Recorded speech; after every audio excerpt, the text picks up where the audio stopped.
Saudações e bem-vindo a mais um episódio de uma série de reflexões que fazemos.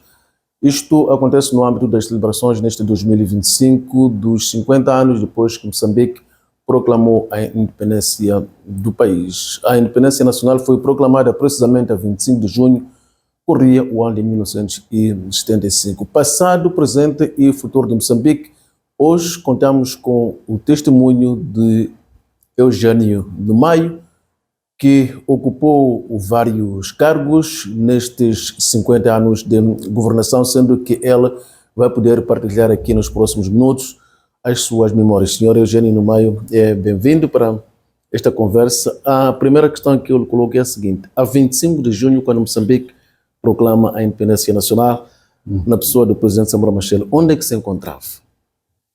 Muito obrigado. Saúdo caros telespectadores e indo à sua pergunta. A 25 de junho eu fui testemunha. Ainda era um jovem dos 23 anos, militante clandestino da Frelimo, e nós é que recebemos a Frelimo. Participamos na organização dos grupos dinamizadores, preparação das condições para os festejos da independência. Tive sorte, a sede da Frelimo ainda era na Avenida Angola. Fui integrado na Comissão Nacional de preparação dos festejos da independência. Fui guia, era um guia, protocolo, não é? E então testemunhei de perto no dia 25, como estava a guiar uma delegação, penso que foi da Mauritânia. Estava perto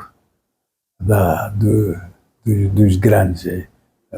A bandeira portuguesa a descer e o general Spande a içar a bandeira nacional e o presidente proclamar a independência. Então tive este privilégio. Portanto, antes da proclamação da independência nacional, já militava na clandestinidade? Exato, já militava. Nós tínhamos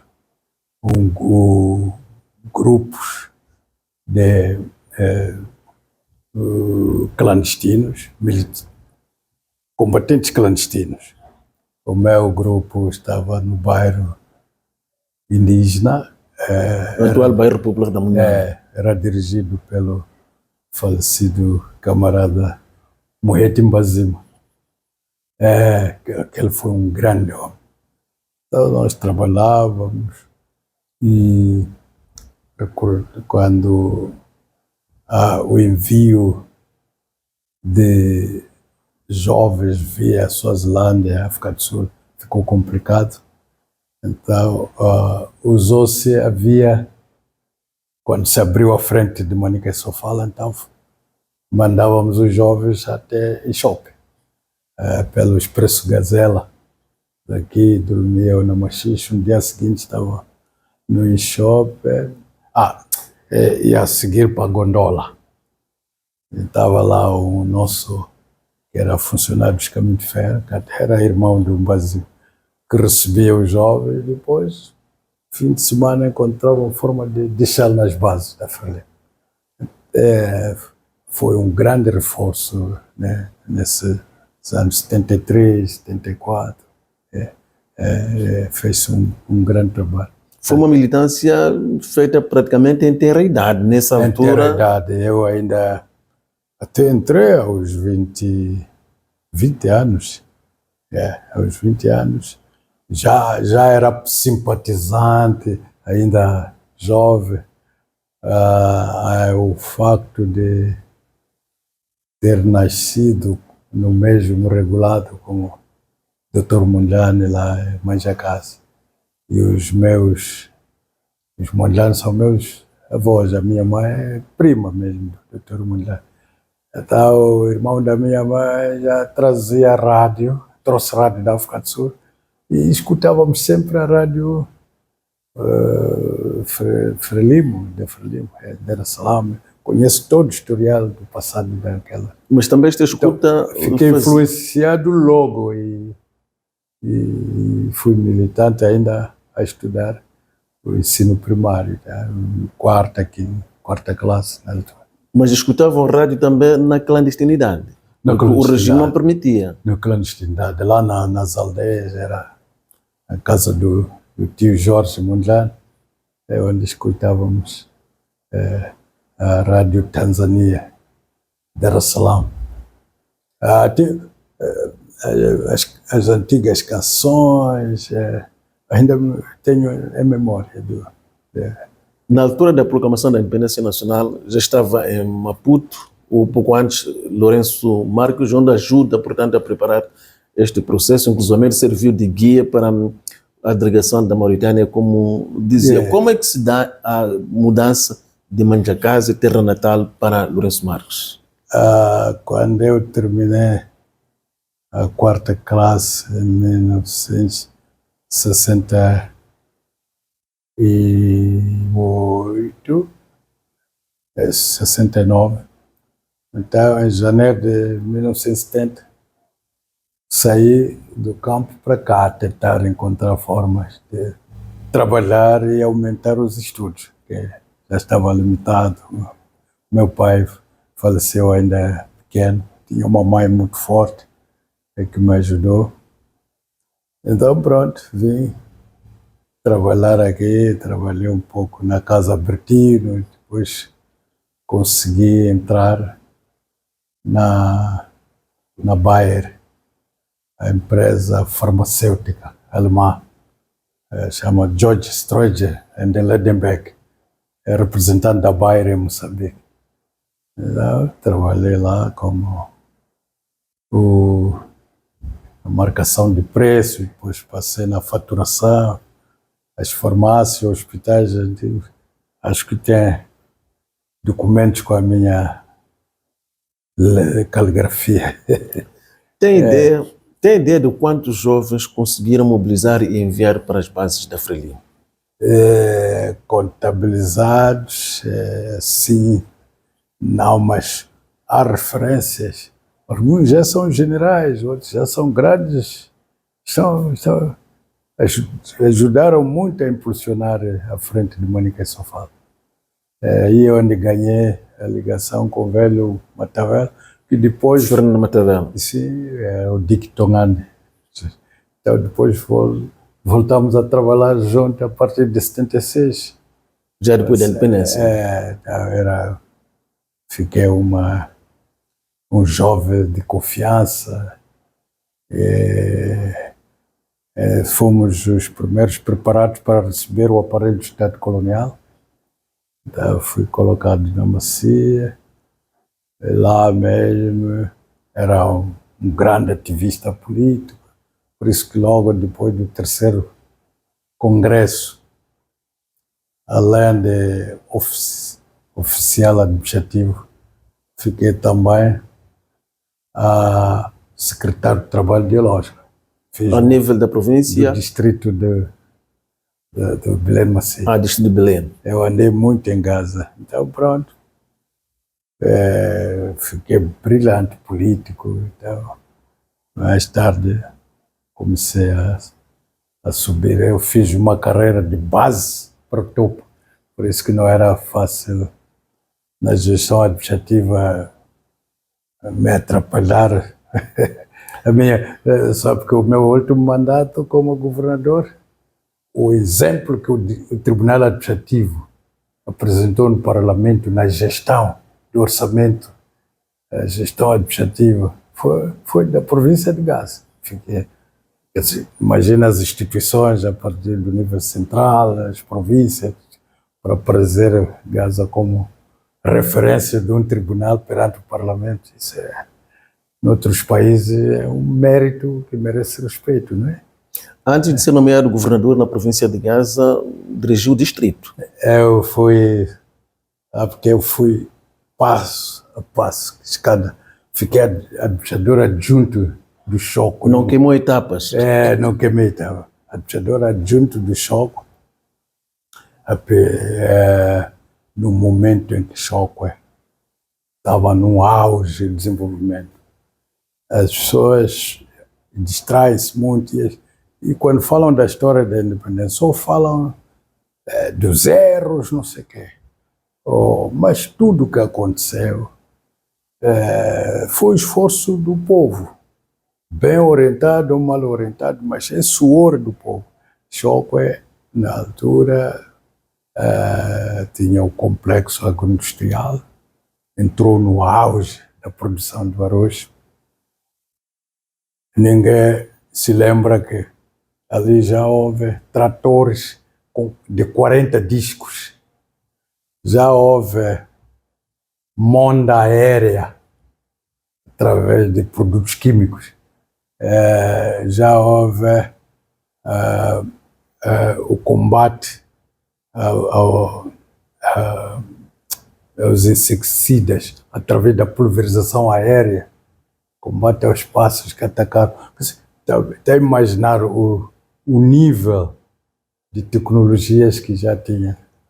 Então era preciso reforço lá do governo.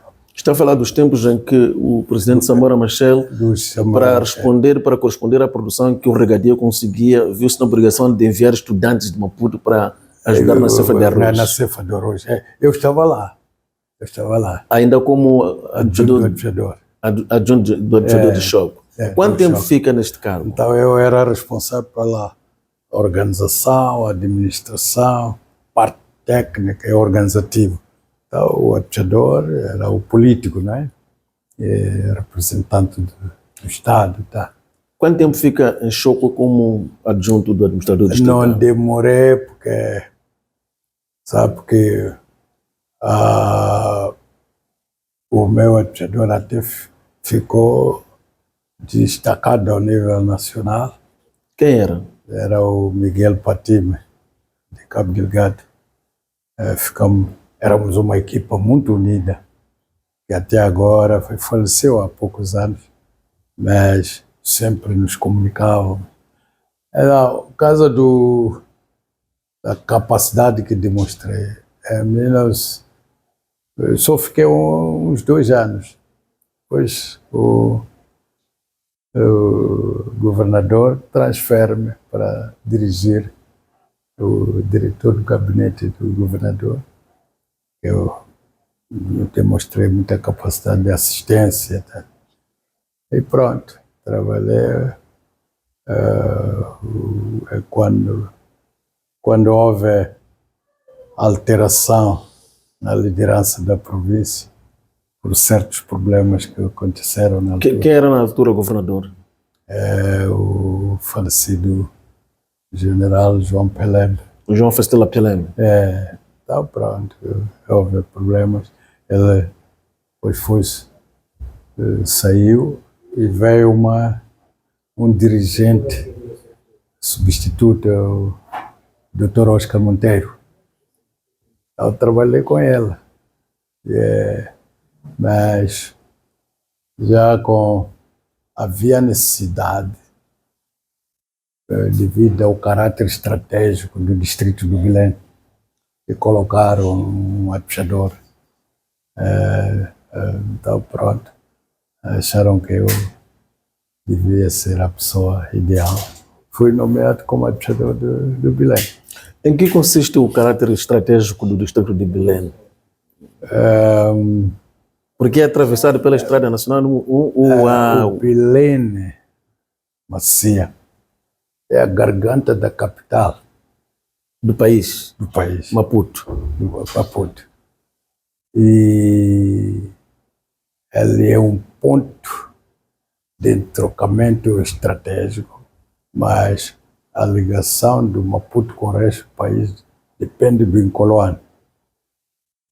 Então já havia ameaças fortes da guerra. Eu tinha, além da formação, liderança, tinha fizemos curso de liderança das forças, fomos treinados e preparados para esta guerra anti-guerrilha, né? Então, falar da guerra dos 16 anos. 16 anos, da Renamo, na altura. Então, pronto, peguei Belém Macia. Felizmente, em toda a província, ficou ilha. Implementamos o sistema de autodefesa das populações, a economia de guerra, preparar as populações para o seu envolvimento na autodefesa. E ficou, aquele distrito é o exemplo nisso. Eu penso que depois de 8, 9 anos, até levamos o distrito para ser piloto ao nível nacional. A organização, produção e envolvimento na economia de guerra na altura. E pronto, acho que por esses indicadores mereci a confiança e fui, já em 1990, nomeado governador da província. Portanto, eu nomeado governador da província em 1990, depois de ter ficado cerca de 8, 9 anos em Belém como administrador distrital. Exato. Até hoje, se chega a Belém, já, até as crianças que não foram do meu tempo se perguntam, você conhece o mais? Já ouvimos falar desse mesmo. Agora, portanto, começa a dirigir a província de Gaza em 1990, o país ainda está em guerra. Estava em guerra, sim. Estava no auge da guerra e massacres, destruições. Foi um momento horrível. A população sofreu muito. Entrei no Xaixai de barco. Não era guerra, não foi guerra, mas aquela ponte tinha caído. Tivemos que reconstruir de novo. Então, a província, mas em pouco tempo, já em plena guerra, via-se que o governador dormiu em Massangena, no Rio Save. Acho que estava na rádio, vocês sabem, lá como jornalista. Começamos a tentar pôr a província palpável em todos os cantos, apesar de um pouco amainar os massacres que havia, etc. E a coisa andou até ao acordo de paz. Quanto tempo fica na província de Gaza como governador? Fiz 2 mandatos. 2 mandatos, portanto... Só saí em 2000, são 10 anos. Quando sai em 2000, já havia ocorrido aquela cheia. Eu que foi o gestor da cheia. Aquela cheia. Que, na verdade, aquelas cheias, se não tivesse havido uma visão proativa, uma organização, e teria sido um desastre. Já imaginaram toda a cidade de Chocwe dentro da água, toda a zona baixa do Xaixai dentro da água, aquelas aldeias todas ao longo do Vale do Limpopo, lugares que nunca se pensou que podia subir a água, subiu. Então, mas tínhamos um plano de contingência. Todos os distritos organizados conseguiram prevenir para o desastre. É verdade, morreram pessoas, mas avaliando a envergadura daquela cheia, teria sido um caos mesmo. A cheia de 2000 é aquela que testemunha o nascimento de Rosita, em cima da Mafurreira. Exato. Ali é Maniquinique, Chibuto, já. Foi sorte. No mesmo dia recebemos o reforço de helicópteros da África do Sul. E quando se mandou para ali, socorreu-se aquela senhora em cima da uma grande heroína, aquela senhora. Mas antes da cheia de 2000, a primeira cheia que ocorre e abala o país no pós-independência é de 1977. 77. Onde se encontrava nessa altura? Eu estava na Macia, porque acabávamos, como eu disse, nós fomos preparados para receber o aparelho do Estado colonial. E da altura estava na Macia, antes de passar para o choque.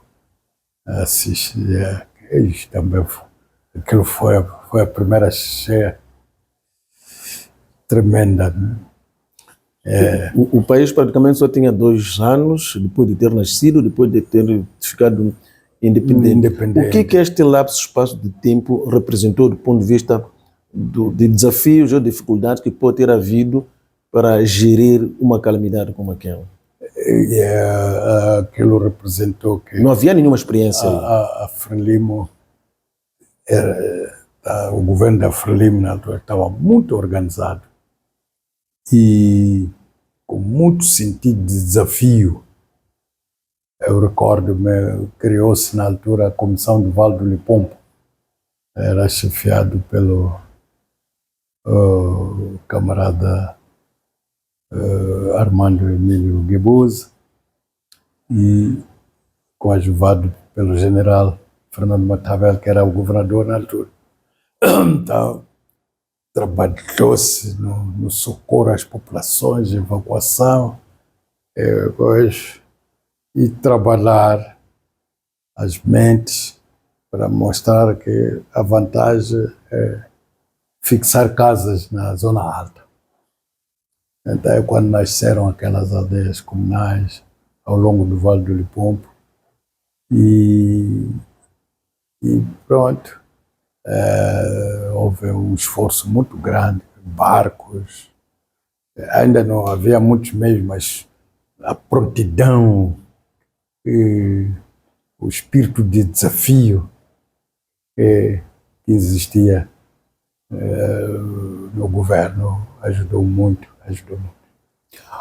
O que é que justifica que depois que é proclamada a independência nacional, vivemos um longo período de regime monopartidário, ou seja, de partido único? Entretanto, com a Constituição de 90, passa a existirem muito mais partidos e depois da assinatura do Acordo de Roma para a paz para Moçambique, em 94, realizamos as primeiras eleições multipartidárias e por longo tempo Gaza permaneceu sem que a oposição pudesse eleger representantes no parlamento.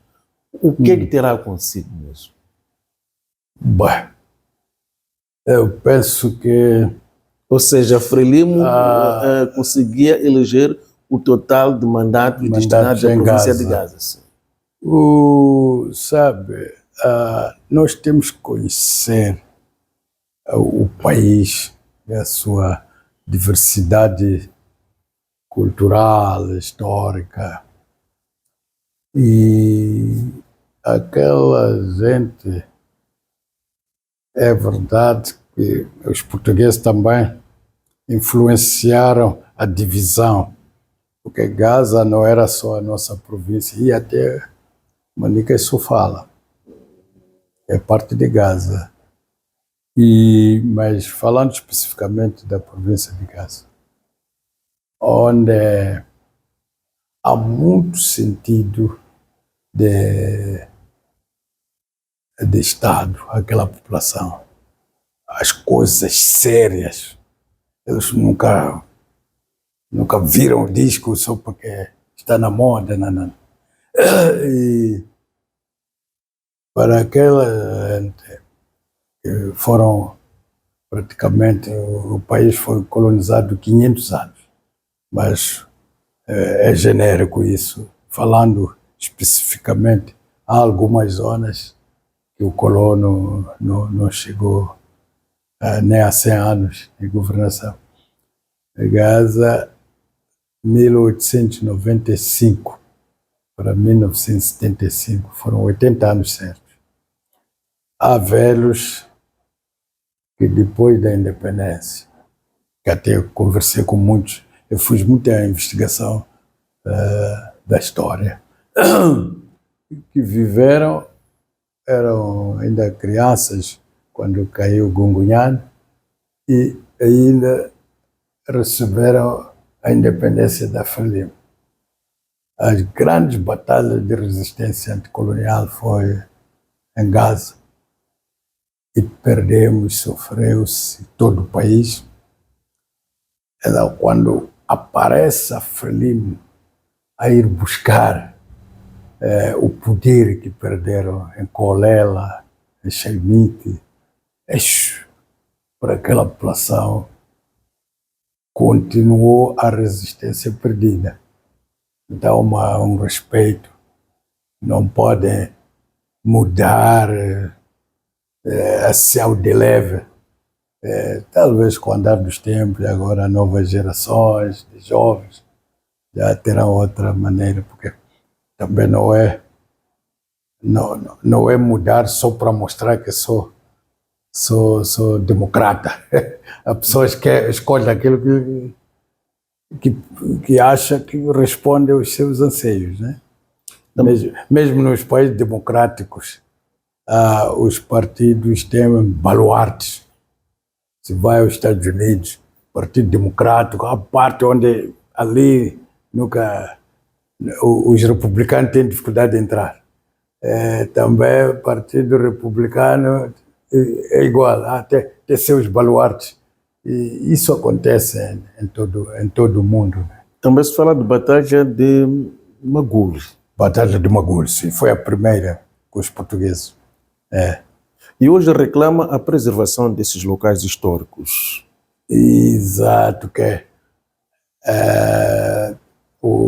depois da independência houve tendência de partir os monumentos coloniais, mas o presidente Samora recomendou sempre a preservação daqueles lugares, mas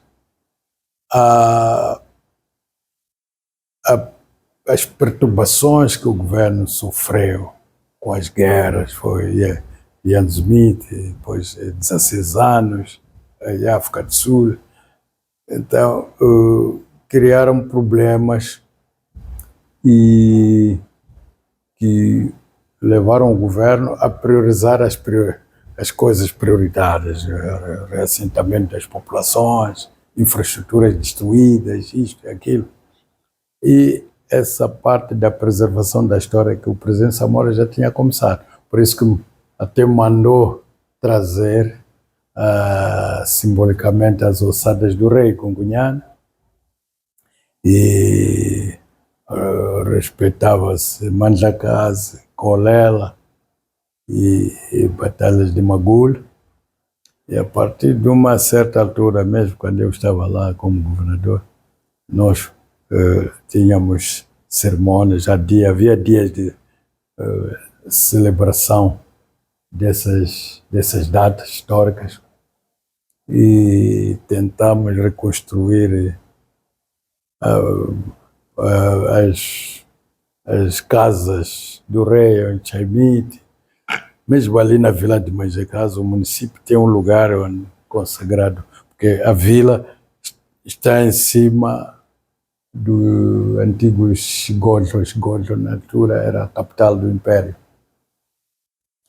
Em Chaimite, igualmente, que teve que se pensar, porque isso vai até Mussurize, Rio Msapa, lá onde estava no tempo do Muzila.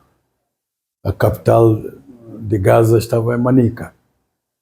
Então, esses lugares são lugares históricos que é preciso serem preservados, e porque a história é patrimônio de um povo, é orgulho para aquele povo, porque mostra que afinal E neste caso, esta história mostra que, afinal, antes do colonialismo, nós já estávamos evoluídos até o nível de um reino, de um Estado organizado, estruturado. Por exemplo, em novembro passado, fui convidado para um colóquio nos Açores, onde o imperador Gungunhá foi forçado a ficar até a morte. Então, tinha um colóquio que abordou a importância do rei Gungunhane na evolução das sociedades em África. Aquele debate mostrou que, afinal, nós estamos é uma peça da história que até prestigia o país.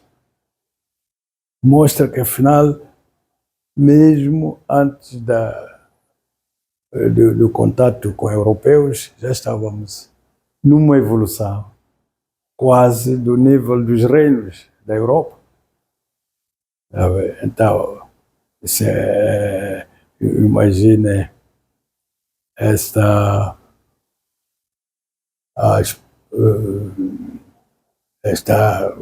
política que está depois da independência, a aposta que traçamos de unidade nacional. Temos uma experiência no Império de Gaza. Conseguiu-se juntar tribos, clãs, desde o rio Comata até o rio Zambeze. Quando diz Gaza, Inhambane, Maputo, já é mistura entre os Tsongas de cá, os Indaues daquele lado, mesmo os Senas. Nós temos Malungas no sul, que são Maxanganas, mas vieram do norte de Sofala para cá naquele tempo. Portanto, já mostra que, afinal, é possível unir várias etnias e formar um povo. Um dos grandes marcos da província de Gaza, em particular, nesses 50 anos de independência, foi precisamente a época em que o regadio de choque é colocado a desafiar a tal ponto que se chegou a afirmar que era o celeiro da nação. Todavia, este feito não durou muito tempo. Hoje quase que já nem se fala do regadio de choque. O que terá acontecido para se descontinuar este registro histórico? Porque a terra está lá, exato, a água está lá, creio que também a força humana está lá. Exato. Bem, realmente no início, quando se criou o complexo agroindustrial do Limpopo, apostou-se na rentabilização do regadio, principalmente a produção do arroz. Na campanha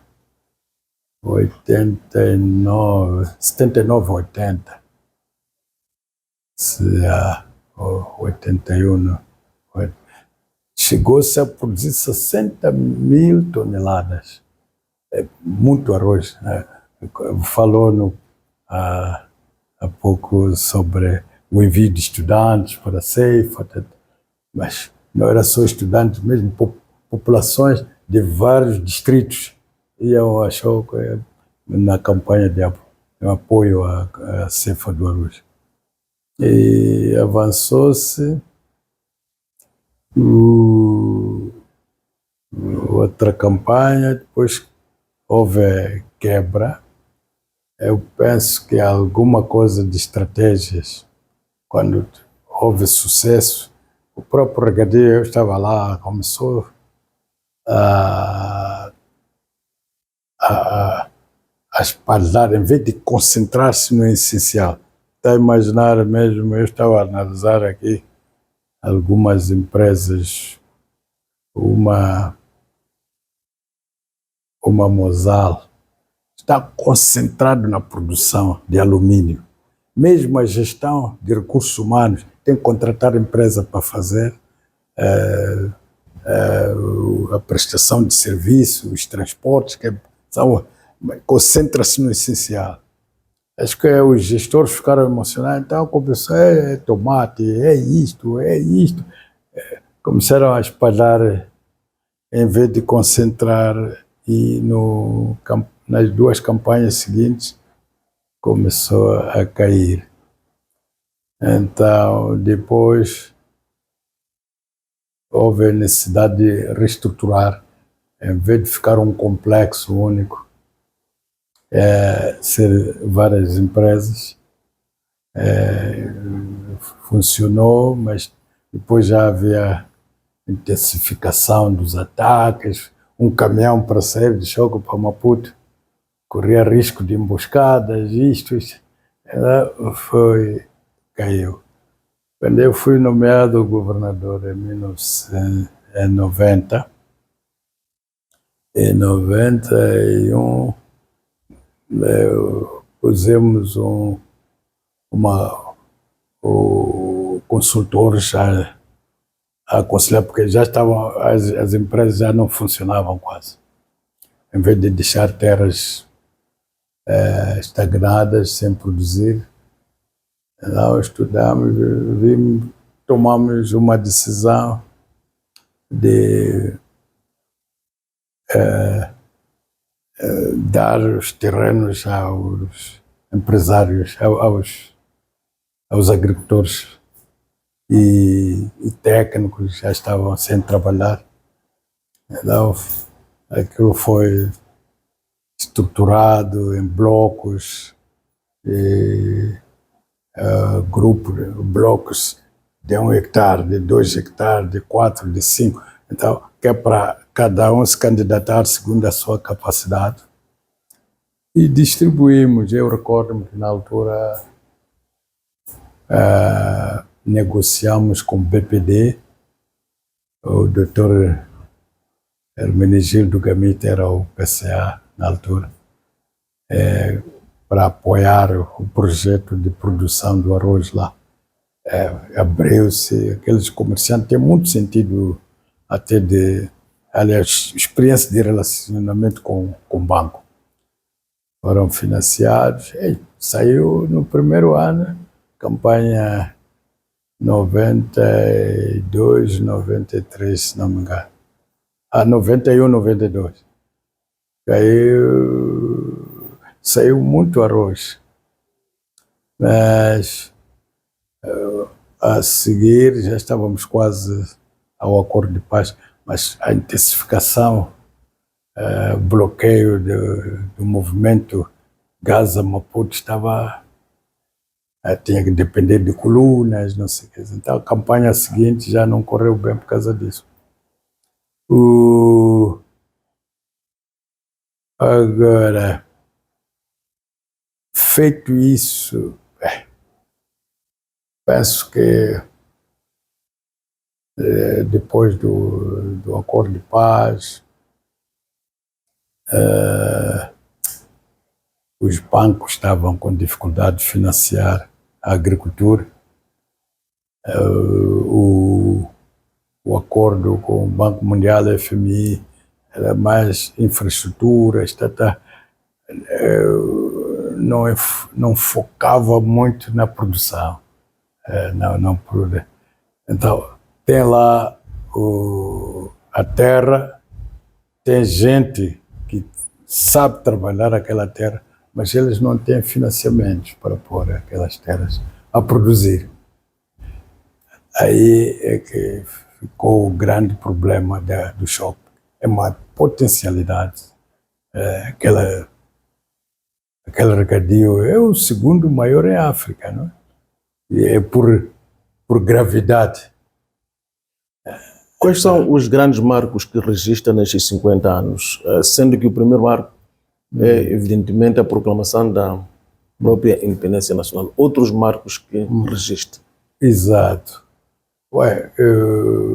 Os marcos são patentes, que o nosso a estratégia de apostar na educação e expandir a educação com qualidade ou não, mas pelo menos as pessoas saberem ler e escrever, e começamos a tirar as pessoas das limitações no ensino. Recordo-me que nós, era de graça a gente ir às aldeias, recrutar jovens, virem-se aos distritos. Dos distritos vinham a Maputo apanhavam aviões, iam a Cuba, iam a outros lugares para estudar. Além da expansão do ensino localmente. E essa foi uma grande visão. O segundo, o governo tinha traçado uma estratégia para um desenvolvimento equilibrado, quer dizer, do Rovuma a Maputo, haver focos em cada região para o desenvolvimento, através daquele plano prospectivo indicativo. Que também não vincou praticamente. Aquele plano foi uma grande visão que, mesmo hoje, podemos dar outros nomes, o que foi desenhado naquele plano era a solução. Podia ser via sistema socialista, porque muitos só se agarram no sistema. O sistema é uma opção. Mesmo onde buscamos o socialismo, era o comunismo lá soviético, mas quando mudaram, olharam para a nova era e puseram os planos projetados na ótica socialista para a economia do mercado e avançar para frente. Então, eu recordo-me os grandes projetos da região do Limpopo e Comate, da região do Buzi, de Angônia, os projetos lá de Mani, Niassa. Havia um grande projeto, 400 mil hectares, esse Cabo Delgado, Niassa, e eram projetos integrados. Mas havia condições reais para a execução desses projetos? Não estávamos muito tomados por um pensamento utópico, diga-se de passagem? São planos orientados para uma realidade concreta. Se perguntar o que pensavam,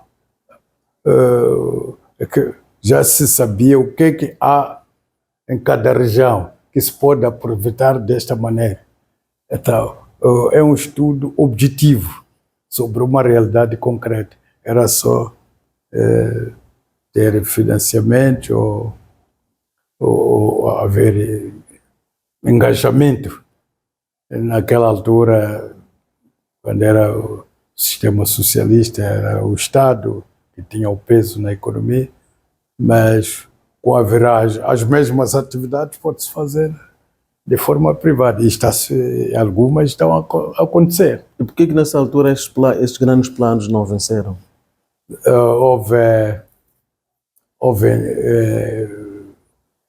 O que aconteceu é que a intensificação da guerra, acho que ainda bem que estou a falar com um jornalista com idade de testemunho,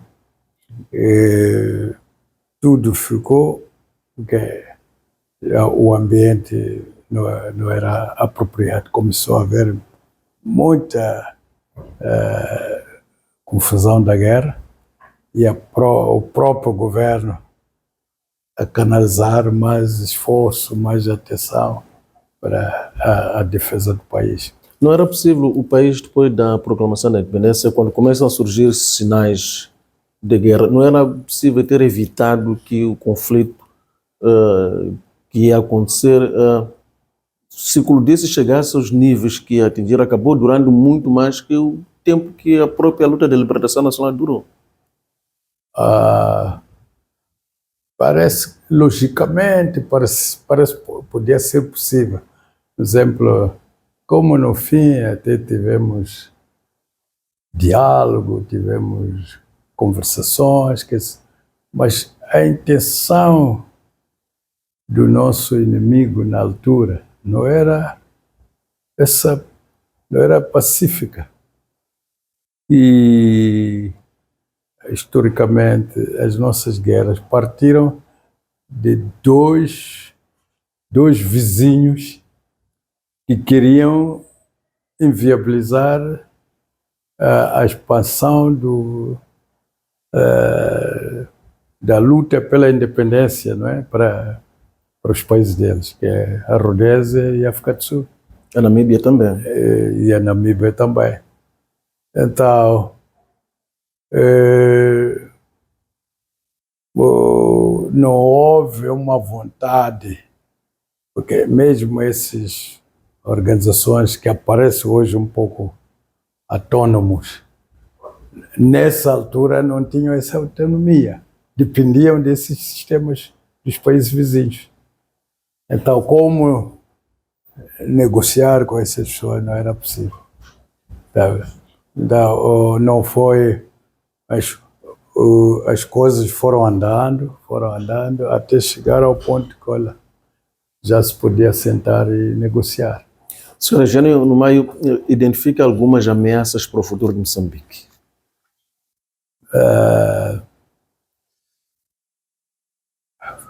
A grande preocupação que eu tenho é que se nos levarmos pela anarquia, pensarmos que é política e fazermos política de forma com base no ódio, sabe? Nós, quando estávamos na luta armada, era proibido considerar o branco como inimigo. Apanhava-se brancos, aí tinham cantinas, tinham machamas lá nos distritos. Era proibido sabotar uma ponte, uma escola. Lá onde a Frelimo fez a luta, não há de apanhar um caso em que a Frelimo destruiu uma ponte.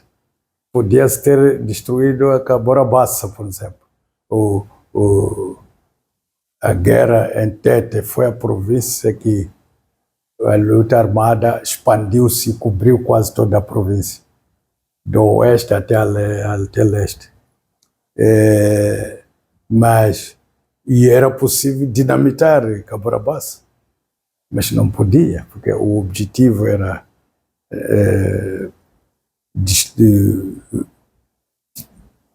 vencer o sistema colonial, era lutar contra o sistema colonial e libertar o país e aquelas infraestruturas, aquelas que se passar para o povo.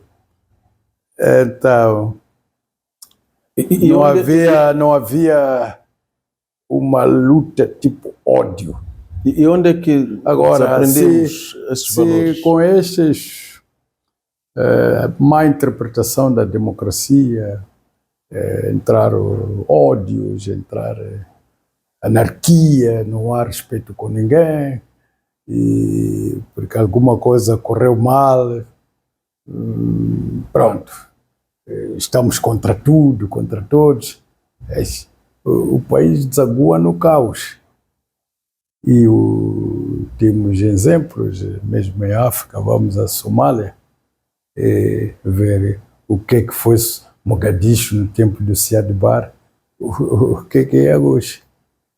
E então, tanto os que estão no governo, assim como a oposição, a luta tinha que transmitir de forma cívica, uma educação cívica e uma luta com consciência, objetivos claros. Se alguém da oposição mostra o seu plano alternativo, o desenho que tem sobre como Moçambique deve se organizar, deve funcionar para o bem do povo, então a população vai optar pela melhor coisa, né? Durante um longo tempo, os moçambicanos não tinham este sentimento de ódio. Como é que nasce, na sua opinião? Tá claro. Eu sou da Frelimo e a Frelimo é uma organização com princípios, objetivos claros, é o que leva a cada um a aderir, não é? Quando vê o programa, isso é benéfico para o meu país. Agora, mas não quer dizer que não pode haver, não há falhas. Nos últimos anos, atravessamos situações que não foram boas, mas quando há problemas numa igreja, não quer dizer que os princípios daquela igreja que estão errados. Já há qualquer coisa nos comandos que não estão bem, que é preciso corrigir. É uma igreja que eu respeito, tinha crise interna há pouco tempo, a igreja apostólica. Conseguiram separar as falhas humanas dos princípios da igreja e preservar-se. Então, o país é um barco onde todos estamos. Se a gente descobre no meio do mar que o marinheiro está a conduzir mal a qualquer coisa, vamos ajeitar até encostar e sair e fazer tudo para ele não voltar a pegar o barco, do que fazermos confusão depois quando o barco vira, vamos todos. O nosso tempo está praticamente esgotado. Eu gostava de lhe dar a oportunidade de sublinhar algo que julga ser muito importante ainda no contexto desta nossa conversa sobre o passado, o presente e o futuro de Moçambique, 50 anos depois da independência nacional. Em breves palavras, por favor. Exato, muito obrigado. O que eu queria sublinhar é que a independência já está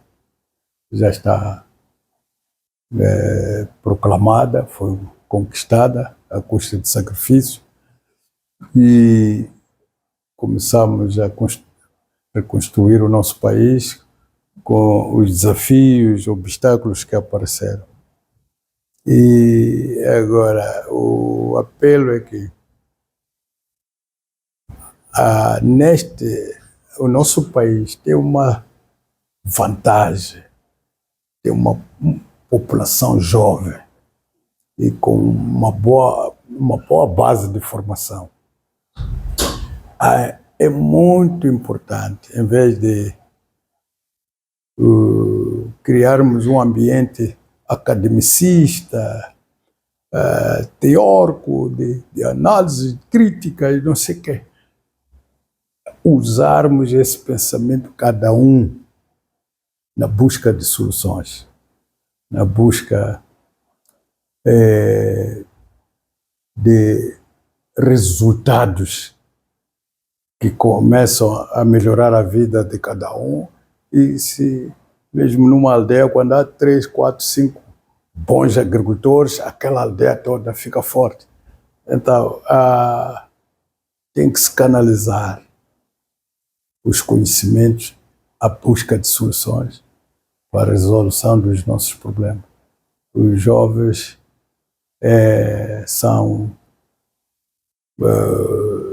têm a aposta de levar este país para muito longe. Mas levar não é só falar, é canalizar o conhecimento para o trabalho. E as oportunidades são muitas cada um tenta encaixar-se no seu ponto. Muito obrigado pela disponibilidade para esta reflexão sobre o passado, presente e futuro de Moçambique. Pois. Fazemos isto no âmbito das celebrações dos 50 anos depois que Moçambique proclamou a sua independência nacional. Dissemos aqui e agora que a independência nacional foi proclamada a 25 de junho de 1975, passam-se neste 2025, precisamente 50 anos. Para si, estimado telespectador, vai nosso muito obrigado pela escolha e fique bem.